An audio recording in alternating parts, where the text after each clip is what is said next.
explicar a importância do direito, de ter um direito no Estado soviético. E é por isso que as teorias de Stuka e Pachucanes foram quase que extinguidas. E neste período, dos finais dos anos 50 e ao largo dos anos 60, com esta abertura, com a efervescência dos movimentos de contracultura, estes autores apareceram. As suas obras foram resgatadas, recuperadas e foram traduzidas para o inglês. E aí juristas de esquerda, tanto da Itália quanto de França, juristas vão trabalhar as teses de Stuka e Pachucanes. Nesse contexto, um dos mais importantes juristas da época, que depois vai se tornar para muitos como o principal intérprete do formalismo burguês do século XX, Hans Kelsen, vai tomar contato com esta literatura e passa a escrever alguns ensaios fulminando com a teoria de Stuka e Pachucanes. E escreve 2 ensaios que depois vão ser incorporados e vão constituir um livro que se tornou clássico, em inglês, Teoria Comunista do Estado e do Direito, pero não para desenvolver as teorias, pero para criticar essas teorias todas, desde Stuka, Pachucanes, Pichinsky, Heisner e outros.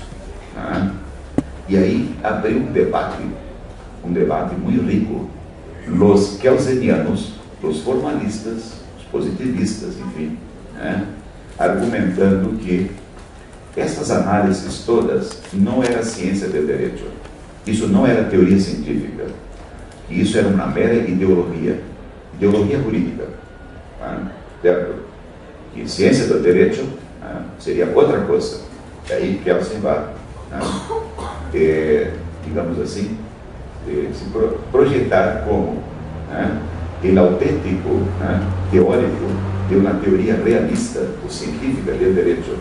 Isto, em verdade, já havia sido construído em os anos 30 com a sua célebre teoria pura do direito.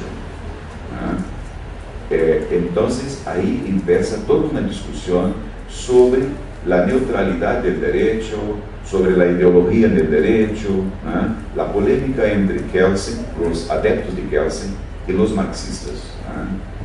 E em França e Itália, e aí chegamos na teoria crítica do direito, certo? Neste clima, já nos anos 70, ou pós-60, pós-68, há grandes transformações na sociologia, na filosofia, em várias áreas, e também no direito, para questionar o formalismo, o positivismo dominante no direito, e que vai aparecer, então, as chamadas escolas críticas do direito. A primeira grande escola crítica, dos anos 70, surge em França, com este nome, Associação Crítica do Direito, a Associação Critique du Droit. Um grupo de professores universitários vão proclamar, fazer um manifesto, da necessidade de uma nova teoria general do direito. E que essa nova teoria do direito seria fundamentada em pressuposto do marxismo. Claro que seria uma teoria ideológica, certo?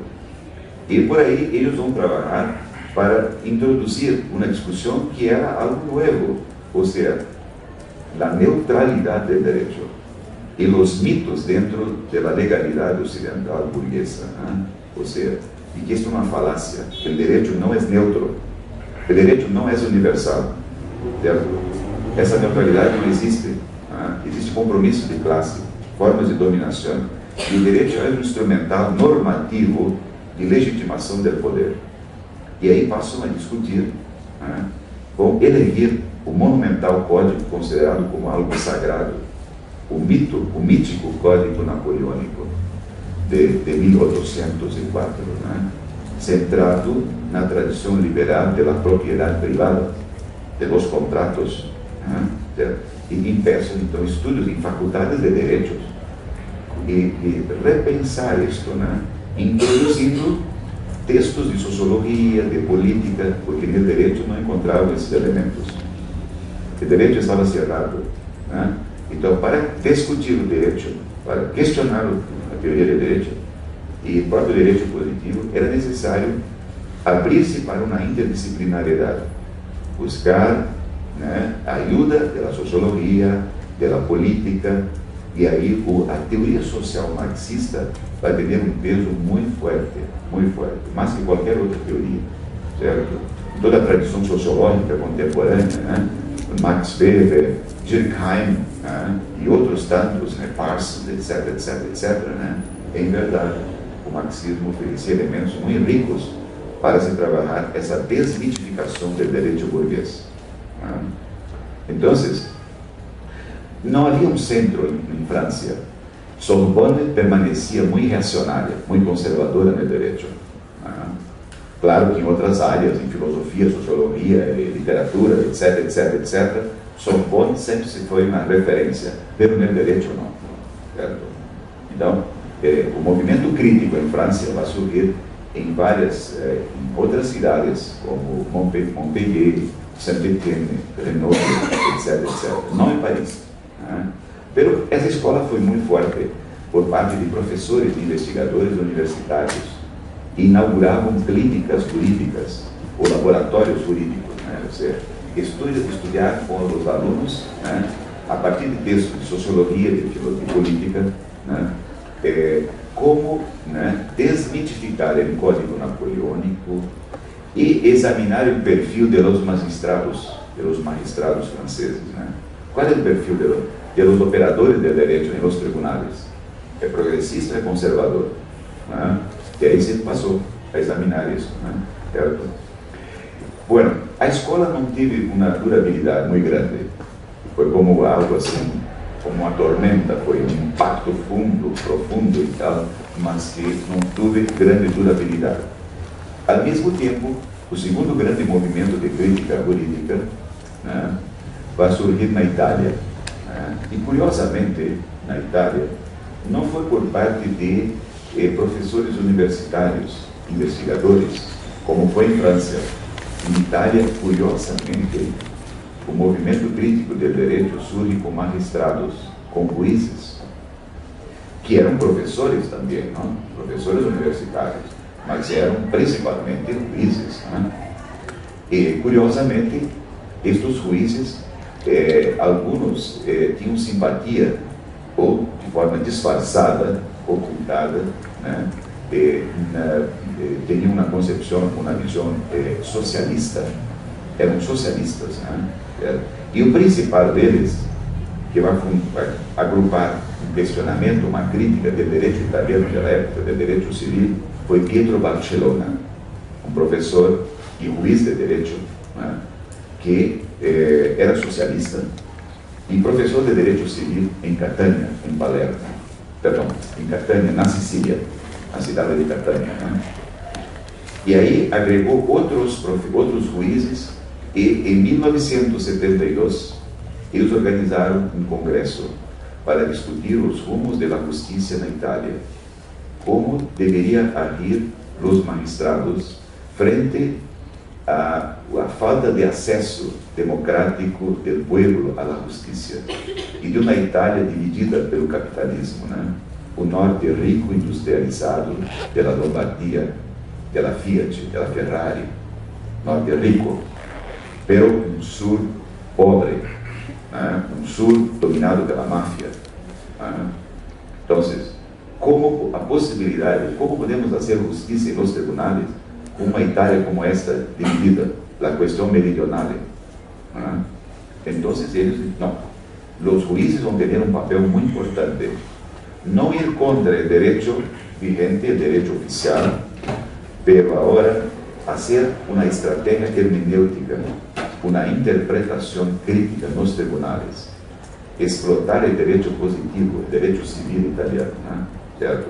Onde há ambiguidade, onde há omissão da lei, por aí o magistrado vai ser uma interpretação alternativa, certo? Em favor dos excluídos, dos marginalizados. Né? Este é um compromisso ideológico, sim, político, mas o juiz não pode ser neutro. O juiz tem que ser um cidadão que está a serviço da justiça. y si los sectores más marginalizados de la sociedad italiana necesitan de justicia, pues tem que se comprometer con la justicia. Mesmo que contrarie a lei, o que importa é a justiça. Isso generou uma grande reação em Itália dos setores conservadores e formalistas, com este grupo, e este congresso, suas análises acabaram denominando o próprio movimento, porque suas análises passaram a ser designados de uso alternativo do delito, uso alternativo do direito. E aí se propagou isto, desses magistrados italianos. E em pouco tempo chegou estas ideias, esses ventos de uso alternativo do direito, em Espanha. E aí em Espanha, em Madrid, juiz de direito chamado Perfecto Ibáñez, Andrés Perfecto Ibáñez, me parece que hoje é ministro, ou não sei se não está jubilado, da Corte Maior em Espanha. E naquela época, ele também se inquietava muito com os problemas de justiça na Espanha, e ha visto com muita simpatia este movimento dos juízes italianos, e aderiu a essas teses, incorporou o uso alternativo do direito na Espanha, e teve o apoio de alguns professores universitários no sul, Andalucía, principalmente em Granada, quando um professor de teoria do direito, filosofia do direito, Nicolás López Calera, acabou, digamos, liderando este movimento alternativo no sul da Espanha. Bueno, isto era que aí nos anos 70, então, os dois primeiros movimentos de crítica jurídica e que tinham o marxismo como uma fonte importante, e a questão ideológica era essencial em toda essa análise de direito, certo? Bueno, e nos anos 80, e aí chegamos no terceiro momento da nossa exposição. O segundo foi recordar um pouco o surgimento do movimento crítico do direito na Europa, e principalmente em França e Itália, certo? Primeiro momento, quer dizer, o segundo momento. Agora, o terceiro e último é trazer um pouco essa discussão para a América Latina. E como surgiu isso na América Latina? Essa questão de direito, crítica, ideologia, marxismo.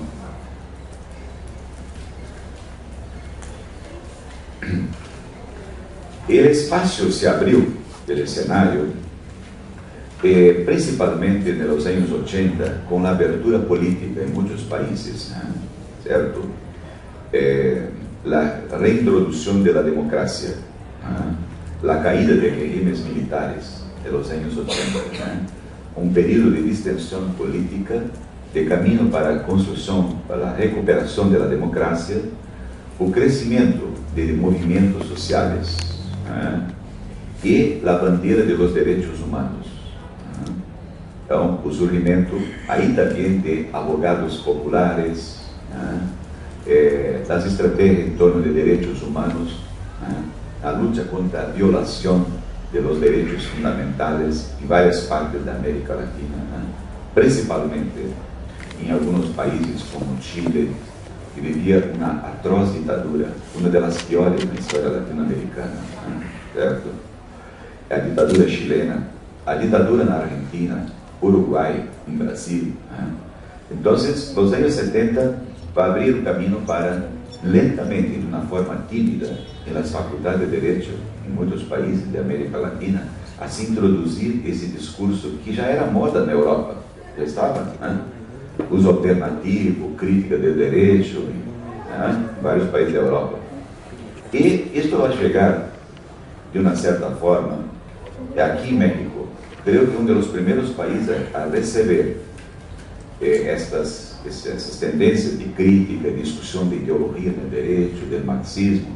Sem dúvida que o México vai ter um papel muito importante, pioneiro nisso, a meu juízo, pelo menos de forma mais oficial, com grupos de estudos reconhecidos, certo? E uma das pessoas mais destacadas foi um argentino radicado em México, que hoje creio que é praticamente mexicano, Estou falando de Oscar Correa, que chegou do seu exílio, quer dizer, de Argentina, e se foi a Puebla, foi trabajar en la Universidad Autónoma de Puebla, ¿no? Y ahí fundó un grupo con este nombre, Crítica Jurídica, que algunos años después editaron una revista llamada con este mismo nombre, Crítica Jurídica, una capa amarilla, ¿no? Y que hasta hoy continúa siendo publicada con mucha regularidad, ¿no? O sea, y ahí Oscar Correas va a utilizar como para examinar la teoría del derecho. Era un marxista, siempre fue marxista Oscar Correas, ¿no? Entonces, de una forma muy curiosa, hasta hoy, cuando hablo con Oscar o cuando hay la reunión de crítica jurídica, estoy a pensar sobre eso, y cómo Oscar ha hecho eso, ¿no?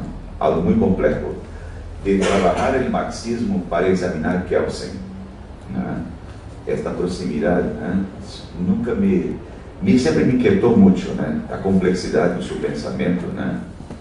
De usar el marxismo para examinar Kelsen y, claro, incluso cuestionar la teoría kelseniana, ¿no?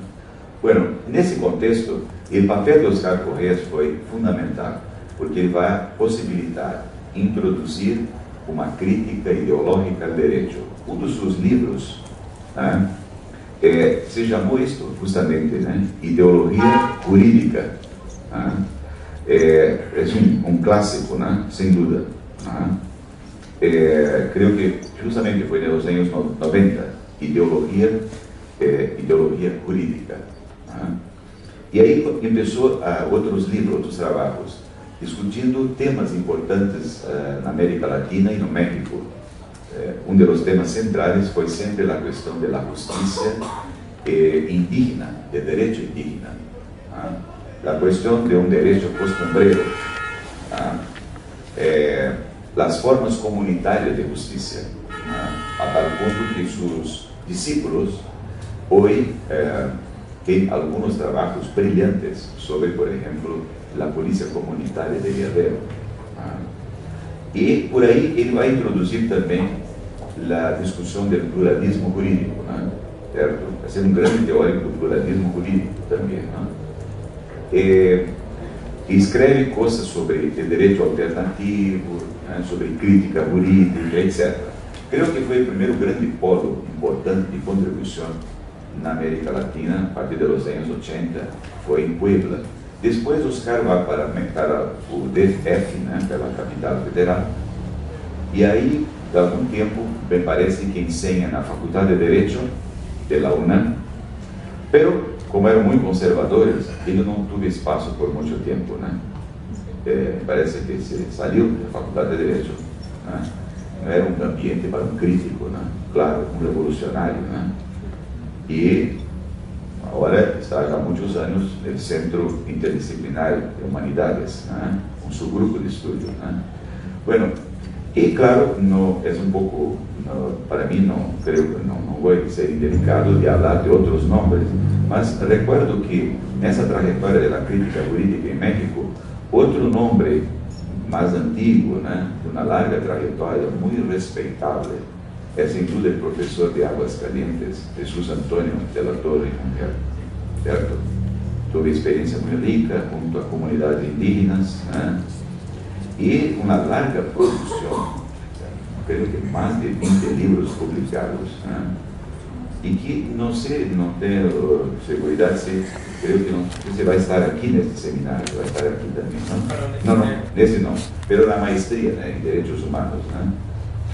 Es un profesor realmente extraordinario, un gran investigador, comprometido con la justicia, y donde utiliza un poco de una trayectoria, un poco, diríamos así, algunos elementos del marxismo, ¿no? Y también fuertemente la filosofía de la liberación de Enrique Dussel, ¿cierto? Bueno, y tenemos hoy jóvenes profesores que están ahí, dentro de esta tradición de la crítica jurídica, ¿no? El propio profesor Alejandro Rosillo ha hecho la defensa de una tesis en la Carlos III en Madrid, cuestionando toda esa trayectoria de los derechos humanos, no como algo produzido no século XVIII, mas como algo que vem antes de la tradición de los misioneros, de los misionarios, de los curas, de los teólogos ya del siglo XV, como por ejemplo la figura de Bartolomé de las Casas, ¿cierto? Bueno, y creo que estoy ya venciendo tiempo, ¿no? Y ahí ese recorrido podríamos pasar por Centroamérica, donde hoy, por ejemplo, en Puerto Rico, en la Facultad de Derecho, que me parece que estaba para ser cerrada por fuerza de la magistratura y de los conservadores, la Facultad de Derecho de Hostos, donde el principal, uno de los fundadores, un grande filósofo de derecho marxista, Carlos Rivera Lugo, que creo que va a estar aquí en este seminario más adelante, es uno de los más importantes filósofos del derecho de América Central, ¿cierto? Y está en Puerto Rico, fundador de esa facultad. Qué cosa extraña esto, El Tribunal Superior de Puerto Rico empezó una campaña de difamación para cerrar esa facultad, difamando todos, y que esta facultad no estaba preparando abogados para el trabajo de gigantes, estaba formando revolucionarios. Isso é muito perigoso para o direito do Estado de Puerto Rico, ¿cierto? Y había que cerrar esa facultad, y ahí empezaron a amenazar a los alumnos, empezaron por ahí, cuando sintieron que los profesores estaban unidos y no iban a cerrar la facultad de Derecho, los magistrados, los ministros, las figuras más importantes del derecho, empezaron una campaña de que, bueno, los alumnos que se formarem en esa facultad como abogados no van a ser reconocidos en los tribunales. Y es evidente que hay tanta amenaza así, Pero las otras, ¿cómo voy a me formar en derecho si después no voy a ser reconocido como abogado, no voy a poder hacer ejercicio de la profesión? Y Lugo escribió un libro reciente muy interesante que es sobre derecho y comunismo, que ustedes van a conocer futuramente aquí en este seminario. Creo que una de las figuras más respetables de Centroamérica, tiene una gran contribución como teórico y filósofo del derecho, ¿cierto? Y después podríamos pasar por otros sitios, propia Costa Rica, el profesor Norman Solorzano también, que va a estar aquí, no sé si en la maestría, va a estar aquí en San Luis Potosí, también un gran pensador crítico del derecho, ¿cierto? Después podemos bajar un poco, pasando por Venezuela, donde hoy hay, por ejemplo, un grupo que acabó se vinculando a Chávez, como a la profesora de criminología crítica, Sonia Bazuil, tem vários trabajos muy interesantes en el área penal, el derecho penal, en la criminología crítica, ¿cierto? Y en Colombia, en torno de una ONG llamada el Instituto de Servicios Legales Alternativos, ILSA, y uno de los fundadores fue un marxista, un profesor de la Nacional de Colombia, de la Universidad Nacional, Universidad Pública, Víctor Moncayo, es un marxista con varios trabajos publicados y todo esto, sobre la cuestión del derecho y todo eso, muy interesante su trabajo. Ahora está jubilado, es uno de los grandes marxistas del derecho en Colombia, formó una generación, Víctor Moncayo. Y hay otros nuevos que están en la Universidad Nacional, en Bogotá y también en Medellín. En Chile, recordaría dos nombres. El primero fue un abogado, grande criminalista, fue profesor de Derecho Penal de la Universidad de Chile y consultor de Allende, del gobierno Allende. Pero después de 11 de septiembre, cuando se pasó el asesinato estoy hablando de asesinato, porque ahora a 10 días estuve en Santiago de Chile, y salió un libro bombástico, escrito por un médico legista y por un periodista, de que Allende no se suicidó, mas fue muerto, por el general que había ocupado el Palacio de la Moneda. Porque la versión oficial que está en los libros que ele se matou, né? Mandou que a família e que os assessores todos salissem, porque ele iria resistir até o final, que não ia entregar-se, né? E que tinha uma arma que recebeu de Fidel Castro, certo? E a versão é esta, que ele, quando já estavam chegando na sala, no local onde estava, que ele havia se suicidado com esta arma de Fidel Castro, né? Pero hoje há versões, e este livro bombástico, né, que saiu em Chile no ano passado, né, de que, em verdade, ele estava ferido e aí chegou este general que ocupou a moneda e deu um tiro de misericórdia, matou, né, terminou com a vida de Allende, não? Certo? Pero era importante para os militares fazer o jogo de cena, teatro, né? Certo?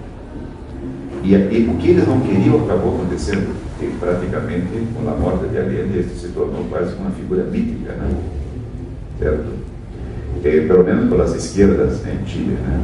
Então, este advogado foi assessor de Allende, depois tuve que sair, se não me equivoco, foi avenido para cá, para México, com sua família, não? Certo? Estou falando do criminalista e professor marxista, Edgar Novoa Monreal, que se conheceu em toda a América Latina com um livro do século XXI, chamado El Derecho como Obstáculo al Cambio Social, com muitas edições, né? El Derecho como Obstáculo al Cambio Social. Edgar Novoa Monreal, né? E outro nome importante foi de um advogado de direitos humanos, que vive aí e hoje é pró-reitor de uma universidade pequena em Santiago, né? Manuel Jacques, um dos primeiros a introduzir a discussão de direito alternativo em Chile, né? E por aí poderíamos mencionar outros. Na Argentina, depois da ditadura militar, com a abertura política do governo de Raúl Alfonsín, também um grupo de Buenos Aires, da Universidade de Buenos Aires, começaram a crítica jurídica, né? E, evidentemente, que o marxismo era um referencial, um aporte teórico extremamente útil como fonte para um direito crítico na Argentina, né? Destacando-se aí o professor, continua como professor hoje na Universidade de Buenos Aires, né? Carlos Carapola, um dos grandes nomes da crítica jurídica na Argentina, né? Certo? Bueno, Brasil também teve seus, né, nos anos 80, autores como Roberto Aguiar, hoje está jubilado, né? E escreveu 2 livros interessantes, um que é El Derecho al Poder, onde a influência de Gramsci, né, de um marxismo gramsciano e também alguma coisa da teoria relacional do poder de Michel Foucault, né, para uma análise crítica do direito, né? Certo? E outro livro dele é Que é a Justiça? Um livro muito interessante, pequeno, né? Bueno para se trabalhar com os alunos em classe, no pré-grado, né? Que é a Justiça? E para ele, usando do marxismo, né, a justiça não pode ser vista como sempre foi na tradição ocidental, como equilíbrio, como virtude, como harmonia, né? Pero a justiça tem que ser trabalhada como um conceito ideológico, né? Porque a justiça está sempre, a justiça pode ser vista, trabalhada como manutenção do status quo, em conta de que isto não é um conceito neutro, é um conceito ideológico, certo? Que ora pode ser um instrumento de dominação ou pode ser um instrumento de liberação. E por aí vai suas análises, né, sobre justiça, que é muito interessante e é fortemente impregnada da teoria marxista, né, suas análises da justiça. Bueno, creio que estamos chegando ao final da exposição, dos 3 momentos. Creio que foi um panorama para demonstrar para vocês esse recorrido, né, Isto está em um livro que foi republicado aqui em México, não? A primeira versão saiu em Bogotá, e que depois houve uma segunda versão feita aqui em São Luís, aqui pela Universidade Autónoma de São Luís, com o apoio da Faculdade de Direito, organizada pelo professor Alejandro Rosillo, e que teve o prefácio de Jesus Antônio de la Torre Rangel. Esse livro está agotado, mas creio que tem na biblioteca, tem na biblioteca da Faculdade de Direito, que se chama Introdução ao Pensamento Jurídico Crítico, certo? Introdução ao Pensamento Jurídico, com uma capa azul, certo? Pero esta versão é de 2006, então já se hace um bom tempo, não? E aí fizemos uma nova versão ampliada, atualizada, certo? E que vamos ver essa publicação por algum editorial que tenha uma boa distribuição na América Latina. Estamos vendo onde, certo? Essa é uma nova versão mais ampliada. E creio que é um dos trabalhos mais completos sobre, assim, uma exposição sobre a teoria crítica do direito, certo? Bueno, e para concluir, creio que é inegável a importância das teorias críticas, pero há que ter cuidado quando se fala de teorias críticas. Há muitas teorias críticas.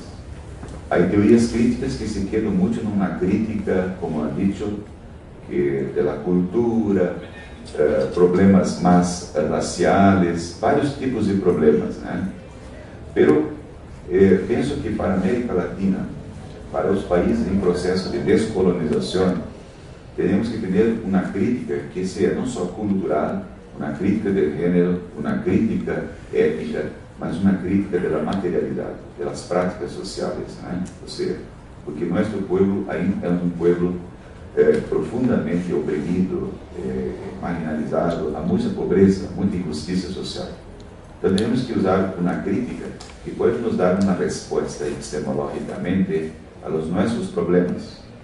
E que seja uma crítica, sim, é uma crítica ideológica, não podemos dizer que não há neutralidade, não, uma crítica ideológica, pero de uma crítica contra-hegemônica, compromissada com nossas práticas sociais.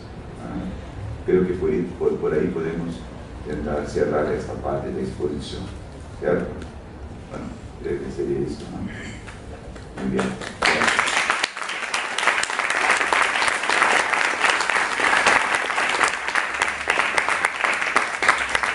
Pues abrimos un espacio para preguntas y diálogos con el profesor Borges. Si alguien tiene alguna intervención.